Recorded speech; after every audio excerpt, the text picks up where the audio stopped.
Test 1 2 1 2. This is Juanqui. And this is Hawk. And this is the J&H Podcast. Yo, we want to thank you for tuning in.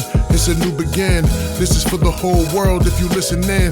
From the Empire State to your headphones. While you work in your car or at home. We want to bring you nothing but laughter. You should pour yourself a drink to relax ya.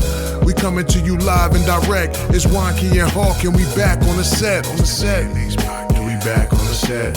Juanqui and Hawk, yeah, we back on the set. Yeah, we back. Yeah, we back on the set. Juanqui and Hawk, yeah, we back on the set. Yeah, we back. Hello, everybody. Welcome to another episode of the J&H Podcast. He is Hulk. And he is Juanqui. And this is the J&H Podcast. Absolutely. We are so happy to be here with you guys. Today we have a very interesting topic. But before I get into that, Hulk, how are you doing today, at this moment, at this very second? How are you doing right now versus how you were doing an hour and 45 minutes ago?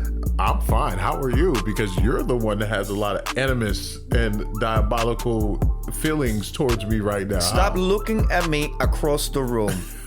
Sit in the corner and look forward into your microphone. Set it over there. Apparently, I'm blowing out microphones. Yes. Apparently, the technology's not right. It's not. Apparently, I'm impatient because my call time was an hour and 45 minutes ago. Yes, it was, but you blew out your mic.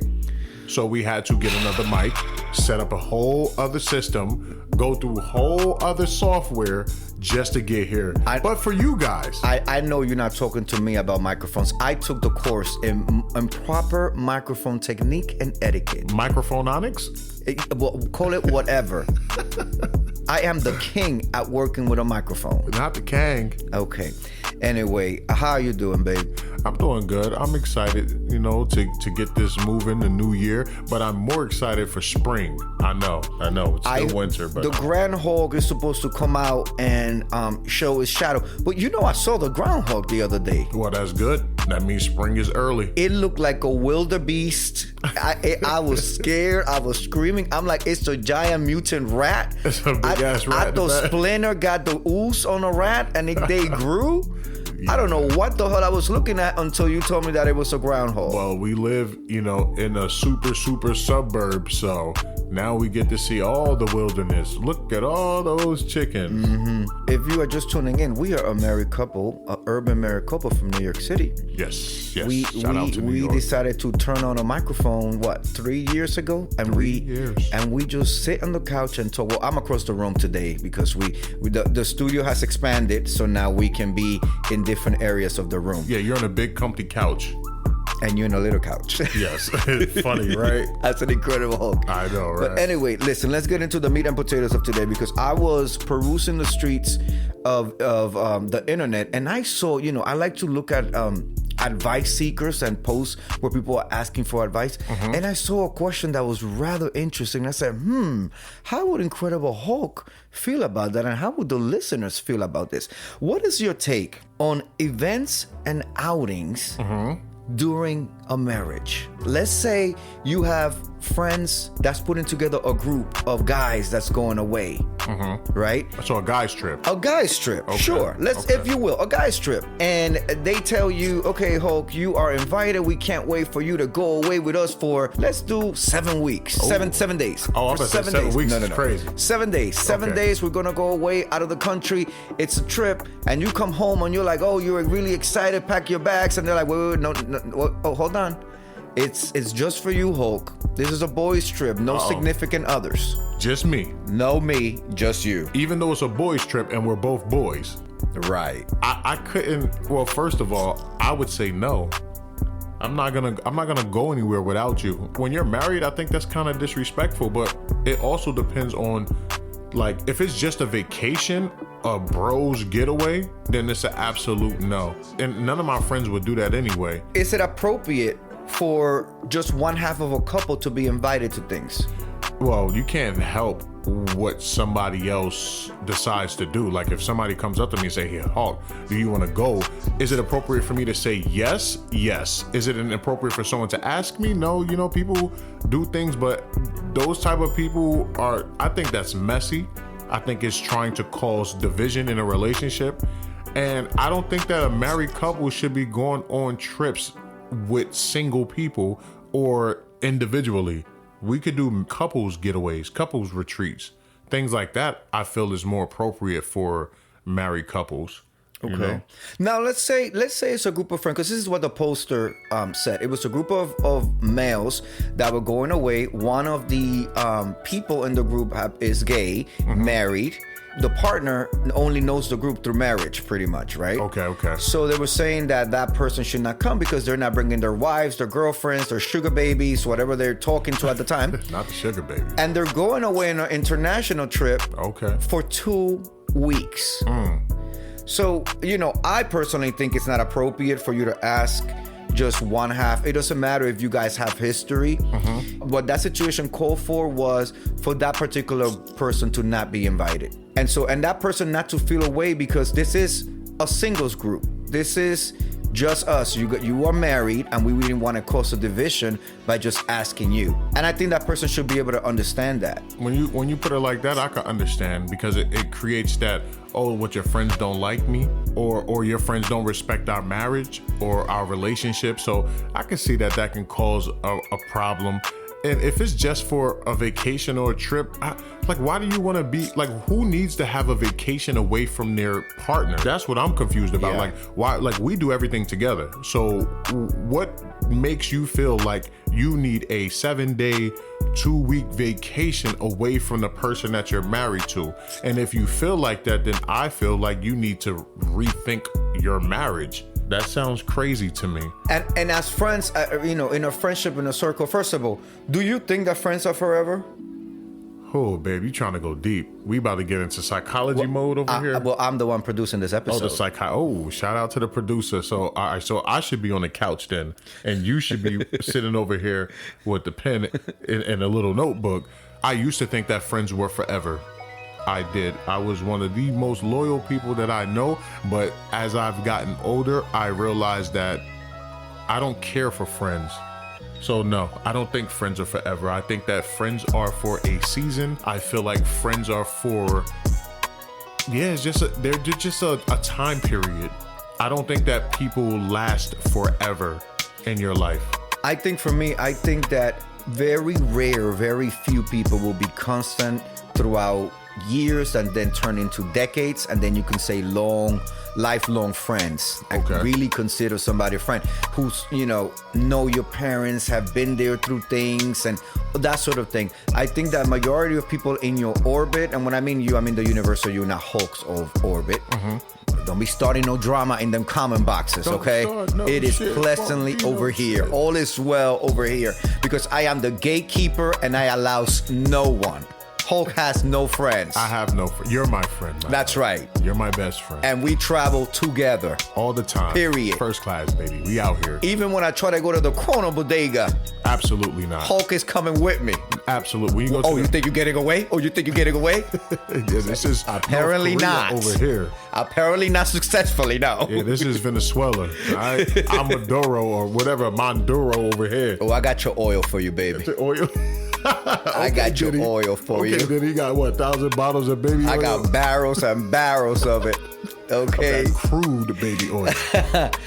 Anyway, I digress. But I think that friendships, people in your orbit are there for a particular period, for a particular, so you guys can learn from each other, help each other, network, the whole nine. Very rare will you find somebody that, turns into years and then decades, and you go through things. And when I say go through things, I don't mean your friendship gets tested. I mean that you're there to give ear, advice, support each other, that type of situation, right? They have respect for each other's partners. Perhaps they both have not dated each other, but gone through the dating gauntlet and met somebody and were in each other's weddings. That's a development of a lifelong friendship. But for the most part, the bros that jump on a plane and want to go to Brazil for New Year's. Passport bros. Yeah, Brazil for New Year's, scouting the herpes, the gonorrhea, and the syphilis and the chlamydia. Scouting it all out, you know what I'm saying? Or a baby mama in Colombia somewhere. That to me, and for somebody, and the crazy thing is that when I was younger and I dated, I was in circles of people that thought that was okay. Yeah. And they will go, never not one of my partners, because, you know, I put my foot down. And also, I dated people who had a better understanding of what it is. A real understanding of marriage and relationships in general. But we were the minority in a sea of people that were quick to jump on a flight to Brazil, to places like Brazil, Dominican Republic, you know, and just we all have know what they doing. And have a gay old time. Vegas. Let me tell you, you can't know. trust situations like that. So, I think from the friend, and I say that in quotes, you know, from the friend's end, I think it's highly disrespectful. I think it just shows what they think of your relationship as not one that deserves the respect for it to be included. Or if you know that you have a lot of friends that are, you know, partner up, then do a couples trip or a couples outing. I agree with or that. go away with a different set of friends. Yeah, I wouldn't be offended if I wasn't invited, but I'm gonna say no anyway. But you're right. I don't think that people should put people in situations like that where that's even a conversation, because now my partner's gonna feel uncomfortable being around you because they feel like, oh, why didn't you want me on this trip? What were you gonna be doing on this trip? You know what I'm saying? It just creates an atmosphere of distrust, and I just don't got the energy for that. A lot of people do that. I think they've normalized that in society today, where people want to go on boys trips and girls trips to Miami. Come on now. If you're going on a girls trip to Miami or a vacation to Miami by yourself with your other girlfriends, they're gonna go get drinks, they're gonna go to clubs, they're gonna be dancing with other men. You feel me? And if it's gay people, they're gonna be doing the same exact thing. Nothing is gonna change about that scenario, just the gender of the people that are going on the trip. So why would you even want to be in a situation where things could get sticky like that? When you are married, you should be only going on couples retreats, couples vacation. We are a team and we go places together. Now, if you go out to lunch with your friends, I don't need to come to that. You know, Right, yeah. I don't feel like I need to be there. If you want to go to a game night or something and I don't feel like going sometimes, like that, okay, that's fine. If you want to travel with your family and it's just a family thing, that's fine too. But to go on a whole 7-day vacation and then they make sure to let you know that I'm not invited, that's not happening. Well, let me reel you back a little bit, because I've been in this particular situation, right? In New York City, you know, young, money to spend, the whole nine, and you're dating somebody, and you know these friends or whatever, but this particular friend is having a breakup situation, or, you know, having a hard time or whatever, and they just want to go down to the bar and meet so they could talk to the friend. What do you think about that? The gay bar, by the way. I will use an example that I had. So this was at a time when I was single. And my boy, he's straight. So all my friends are straight. And his wife, they went with me to a gay club. So I mean, you make it seem like that's a big deal. As somebody who has clubbed and been in New York City and been in the area where the tourists are, let me just say that the straight women love going down there because they see us as a spectacle. Well, I'm talking about. No, I'm just letting you know. Well, no, for them to step into a gay club, it's not like they parted the seas and have all the Egyptians cross through the water. No, Okay, they get Moses. straight women, which is actually annoying, often will go down there for the entertainment and the drag queens and the whole nine. Yes. So it's not like, oh, they're stepping out of their comfort zone. No, they were probably wanting to go out and see the spectacle of it all. I don't know, 'cause- I don't agree with the straight people being in gay clubs. Well, I think that's another podcast for another day. But no, what I'm saying was we should be able to have safe spaces where we don't need to share them. Well, I don't know. I think they did it for me. So okay, I get no, you know and what I'm not, and I know who you're talking about. So I'm Yeah. not trying to blame that. I'm just saying In general. it's No, I not agree with that. like, oh my I God, agree they with that. stepped. No, they probably wanted to be entertained, No, well, and Lord knows what kind of crap they will say behind your back. well, I guess if you're talking about like straight people in general, my boys, they never had a problem with me being gay. So I'm talking about the I know, heifer hoe. That's what I said. The who? The heifer hoe. Oh, her. I don't even care about her. She probably had a lot to say.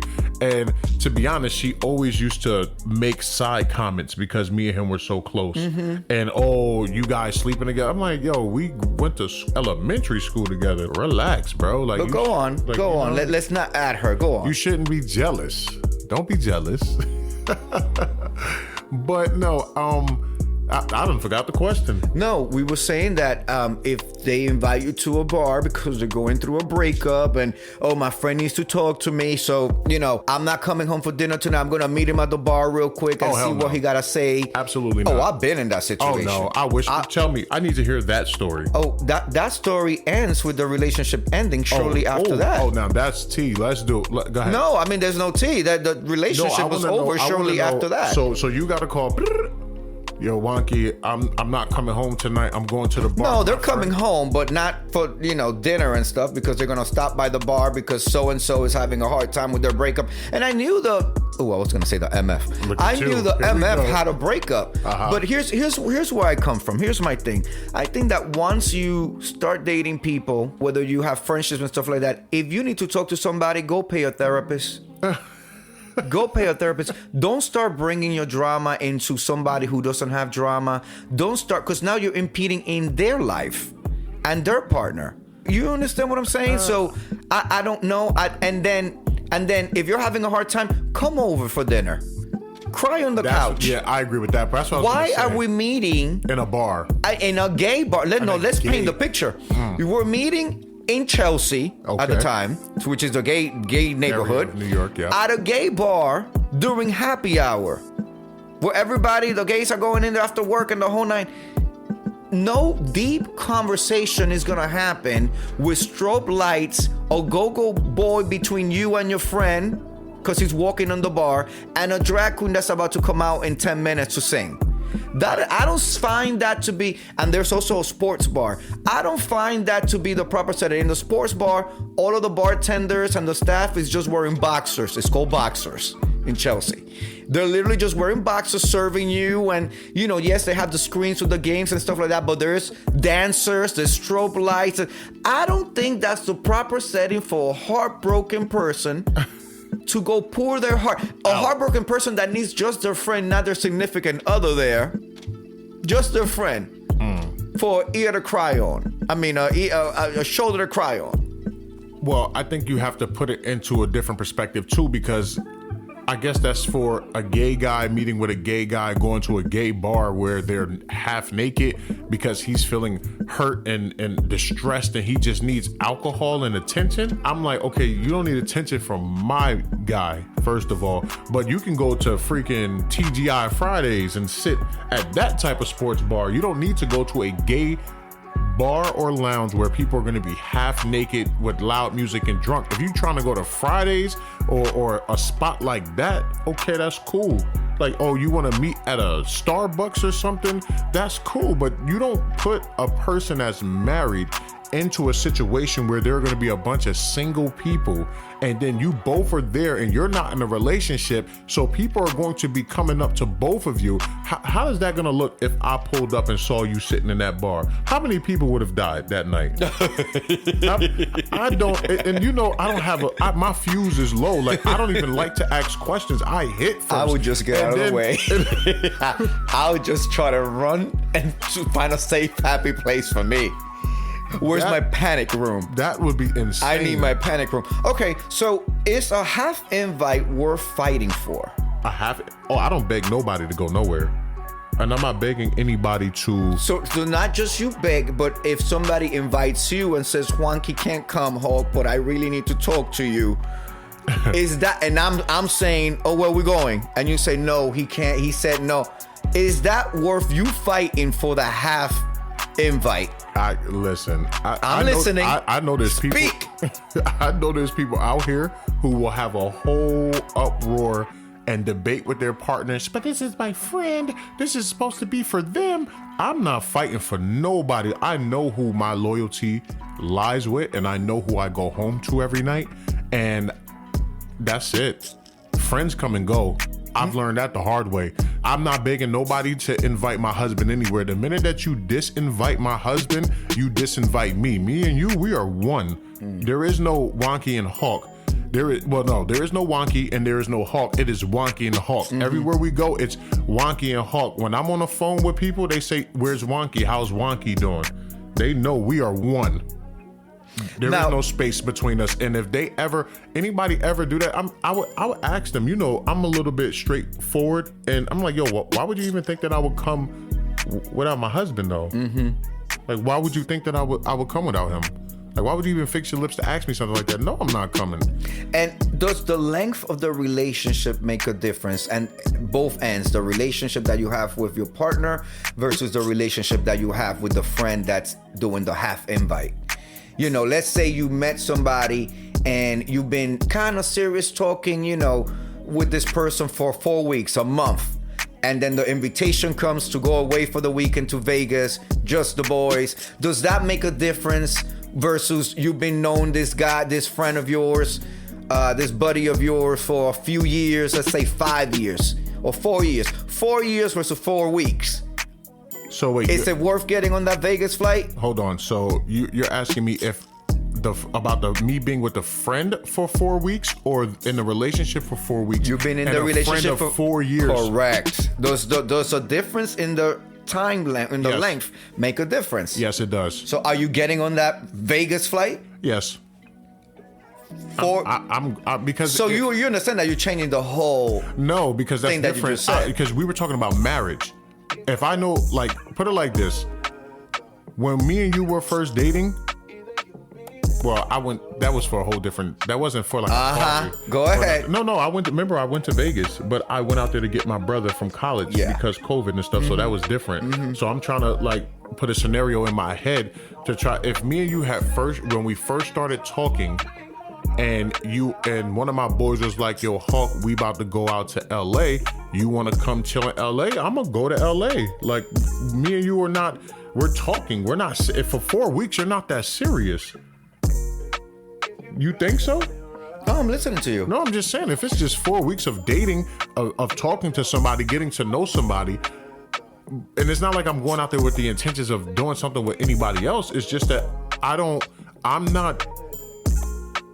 I'm trying to figure out the correct word.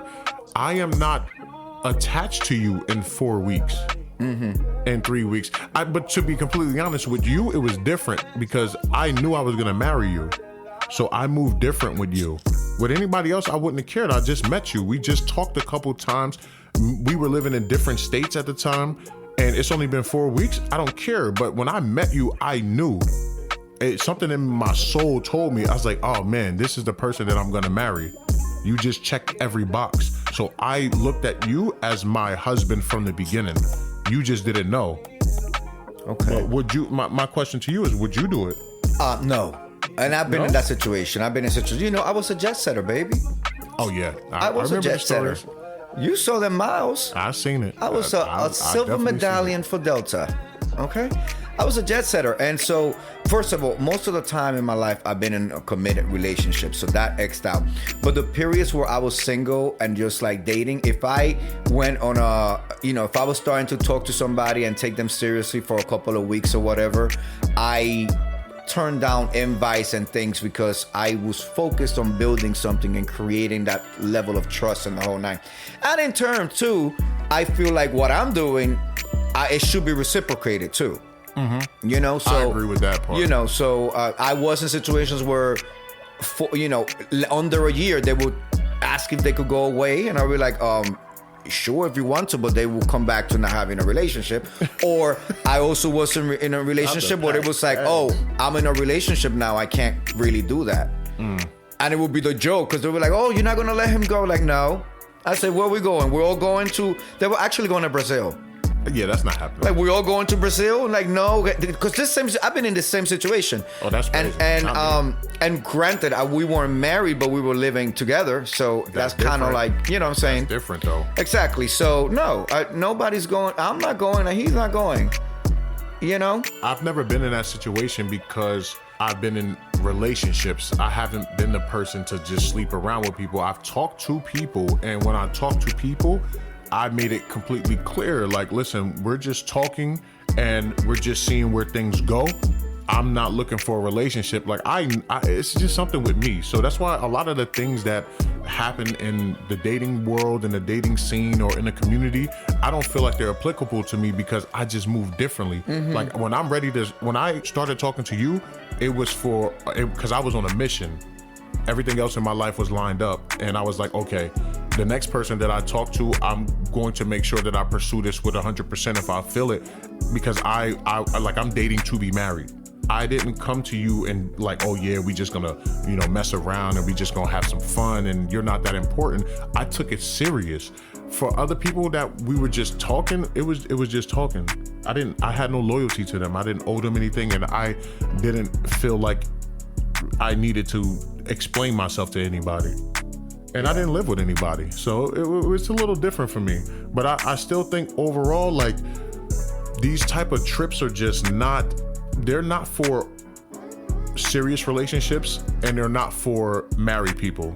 And in my experience, what I've seen, not just me, but I've seen in other people, I also think that because I've also seen single people, straight people, all types of people in New York City put together events and trips that have been all inclusive. So if you had a partner or husband or a sugar baby, whatever, bring him along. As long as you can pay your fare, your way, and you stay in the whole night, come through. And this is what we're gonna be doing. And there will be a mix of single people and married people and the whole nine. I think that it really does speaks volumes when somebody is including your significant other. I agree. That is part of the developing of that lifetime friendship. Whether they're also married or not, or single, or playing the field or whatever, if they're inclusive and acknowledge your partner, that's always a plus and shows a level of respect there. I agree. Because not only do they respect your partner, but they respect your bond and what you guys are building and your marriage. But I think that in the gay community, it's a little weird because a lot of these, like, I don't want to alienate anybody, but a lot of these people have like slept with their friends. So, and a lot of them have slept with everybody, and they are okay with having sex with so I don't have gay friends. So I don't know. But I've seen that, but I've also seen a lot more people that if they slept with quote unquote a friend and it didn't work out or whatever, they slowly find themselves in a different group of friends. So I know what you're saying, but I personally can say what I've experienced and seen. They see themselves their way out. Yeah. So eventually they weed their way out. Yeah. Because how can you can't keep that type of person around in a relationship, because like, how do I say, hey, Wonky, this is my best friend, by the way, we slept together. We used to be together. Yeah, that's not. Like, if you don't get this motherfucker out of my face, you try to shake my hand. I've always said, if you have seen my climax face, and we're not dating anymore. Well, when back in the day, you could not be around. Like, that's it. Like, if they have seen your climax face, or if they have seen my climax face, they can never be in the same room as all of us together. They can never. Or single, or you separately talking to them. If they've seen your climax face, you can no longer speak to them. They are dead to you. They died way before the pandemic. Like, it's, God. I don't know. It depends. No, it depends. It depends. Speak. Quickly. Speaketh. Because we play games and they be like, oh, show us your climax face. No, I know what you're saying. No, I know. Like, have you ever? No, or I've never played a game where they told me they showed them my climax face. They make never. Fun. They're fun games. I don't know who they is. Okay, so like, speak. It's just like little card games where they have like funny questions. They have like, that was not on my Uno deck. Well, it wasn't called Uno. I forgot what it was called, but it's fun. But like I said, I'm around straight people. And straight men want to see your climax face? It was a card that I pulled. So it's like and you performed it for the straight man in front of you. In a funny way, yes. Oh, okay. But it wasn't. But it's not a real climax face because. And it didn't get real gay after that. Everybody laughed because I'm stupid. Okay. We were just having fun. That was a stupid move. That was what? That. What? Well, you just admitted that was stupid. No, because everything we do, everybody is straight. We're just having fun. Well, you get a pass because nobody is around anymore. So. Okay, I don't know where that is going, but if everybody is straight and everybody that I was around are all in relationships and some of them are related to me, like, it's not. I don't think it's that serious. It was like a, like it wasn't no actual climax face. You can't fake a climax. So going back to my statement, if they have seen your climax face, they're off this earth. They're out of here. Exactly. You are out of it, like New York said. How did you say it? You upstairs. You are caught up in some dropping some shit. Just slap me when you come downstairs. When you come downstairs, just smack me right across the face because this is just disrespectful. You're not gonna say You're not gonna. You're not gonna walk over there. You're out of it. Insert here. You're out. Insert here. I got you. Anyway, so this is, I found that whole thing to be very interesting.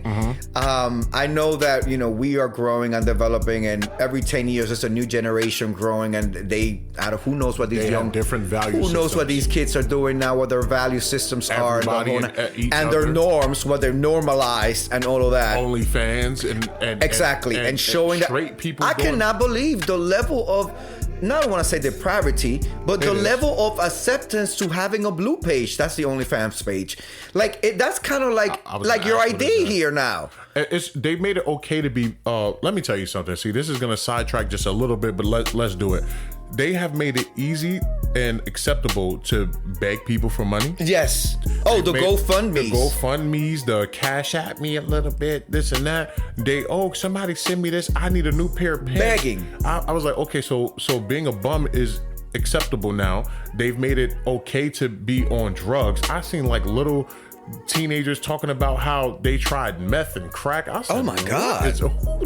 Who says, here, let me try some crack today? But kids today are doing meth and crack and coke, and it's fine. And on pills, all of these little rappers are all talking about it in their rap songs. And then the craziest thing is that they made it so that being a hoe is okay. But that kind of, okay. we can go back, and that's a whole other podcast. But we can. I'm just gonna say this, and then we're gonna continue with the topic. But there were people glorifying hoism in during our time. Don't forget Little Kim with that squatting pose. Okay, but she used to be scared of D, right? Let's do this though. Okay. Little Kim did that, but was she in a porno? And was Kim Kardashian? No, but Wendy Williams did spread the news that she had to go to the hospital and got 14 ounces of pumped out of her stomach, all different types. That's what Wendy said. If it's a lie, Wendy told it. But she said that she was taken to an emergency room down in Brooklyn, and she got her stomach pumped out because there was so much semen up in there. Okay, so Wendy Williams was wild. Shout out to her. I missed She her. was on coke, baby. She was on coke. She did not care. I read her biography. She used to snore 3 lines in the bathroom at Hat 97 and then get on her mic. She said one time she passed out for an hour and a half. They had to play music? Dead mic. No, it was dead blank. Because she snored a line so powerful, it knocked her off her feet. Yeah, I think that line caught up to her on her show when she was dressed as the Statue of Liberty. And she she just tumbled over. Free Wendy, free Wendy. I know. All right, this has been a very interesting topic. Thank you so much for sharing this with me. Yeah, if you are on any of the platforms or on YouTube, please drop on the box and leave us your comment. Let us know what you think about have invites during a marriage or during when you're dating somebody. Is it appropriate or not? Will you do it? Will you invite somebody? Listen, if we were to throw something together, we wouldn't. I don't even know that. No, if we were to throw something together, I think we would just be open and invite everybody. Oh, we just invite everybody. Everybody, but everybody needs to be responsible for themselves. Exactly. Everybody has their own room. Exactly. Figure that part out. We will host things, a dinner here, a dinner there, but everybody's responsible for their own stuff. If we end up going somewhere and you meet somebody and you're taking 35 men into the room, that's your problem. To have the biggest train that came to Grand Central train station, that's your business. But that's not happening in my house. Hold on, or the car, or the backyard, or anywhere on our property. You're getting thrown the F out. But I do have a question for you before we go. Yes. And this is a question I want to pose to the audience too. If you invited your friends, we have the mansion in DR when we did the party, and one of your friends came without their partner because their partner was sick or out on business and told them to just go, and then they tried to bring back somebody to the mansion. How would you allow that? Would you intervene? How would you treat that situation? Well, several ways. Are we close to the partner that stayed behind? Yeah, we're all a group. I know, but are we close? Yes, close. We're all close. Me and you, these are the couples that we normally vacation with, and they just out on business. We all trust each other. We chill, we talk, everything like that.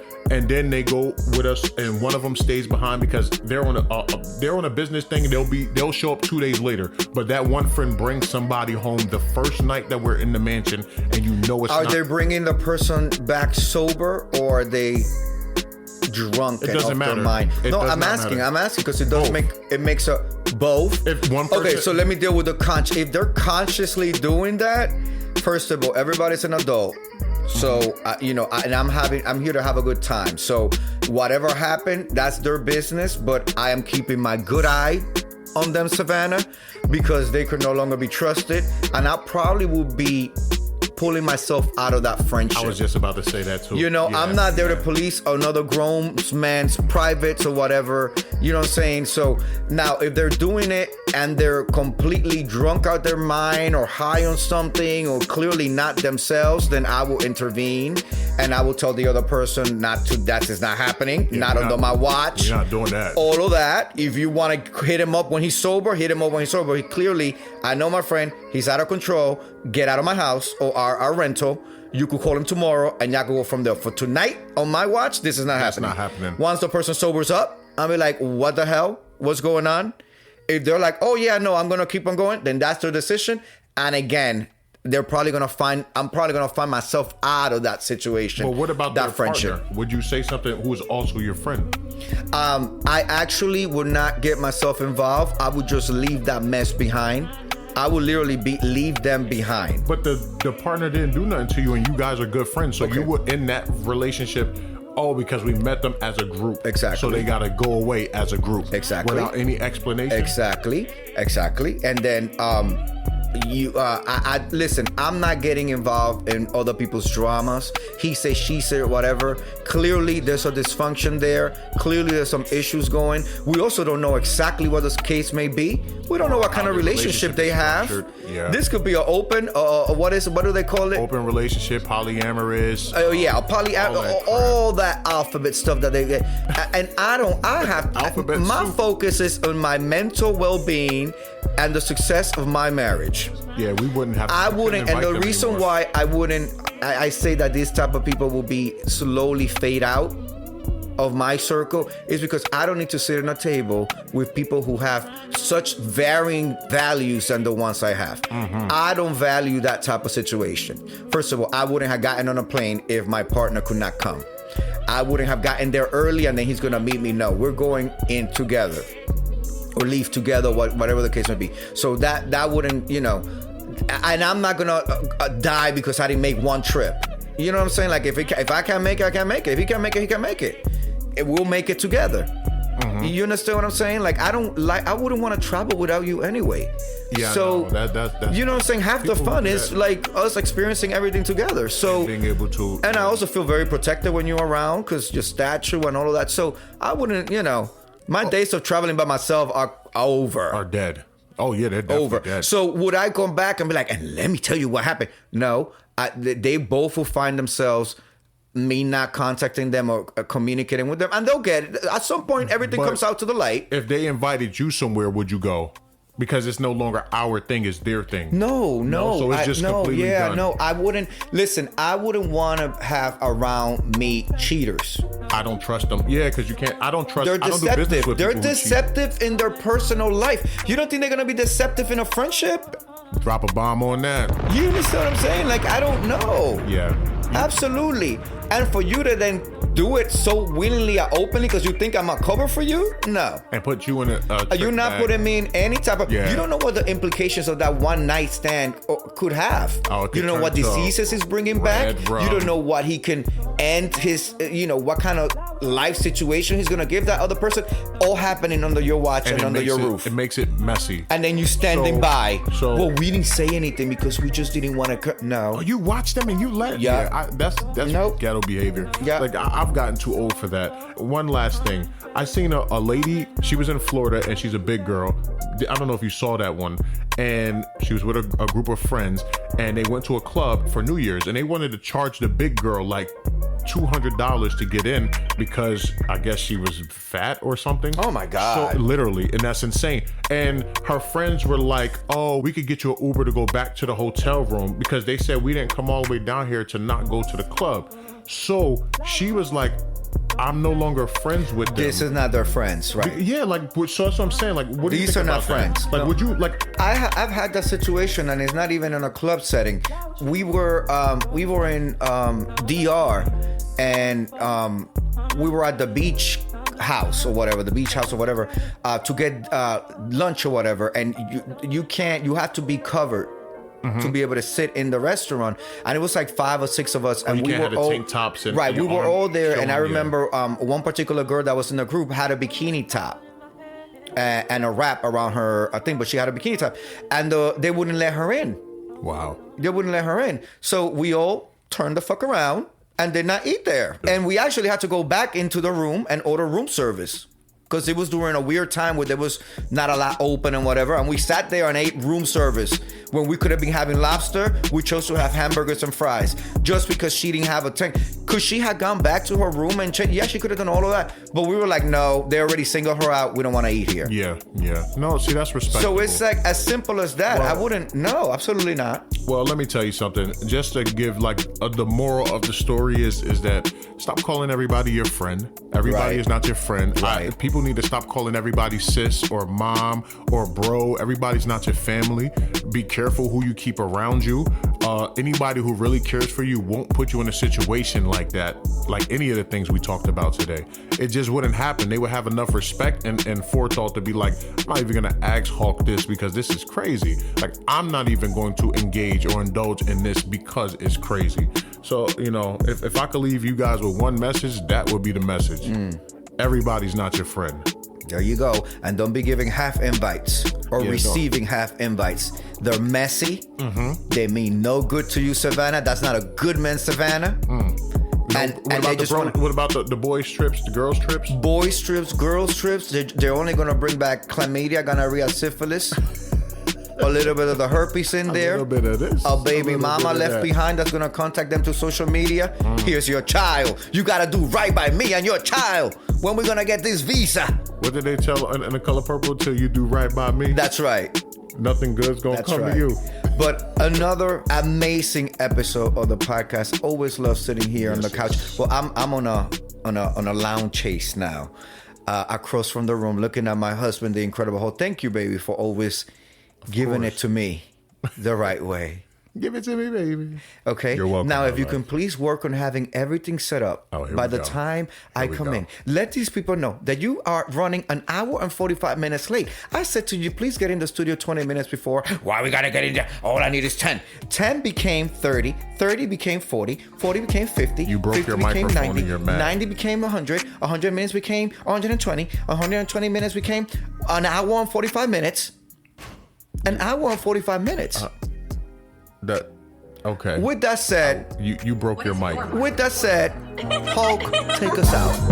Yes, we can be found on all major streaming platforms. Anywhere you get your podcast, you can find us. Or you can stream us at www.jnhpodcast.com. There you will find a player and you can stream us right off our website. Hey.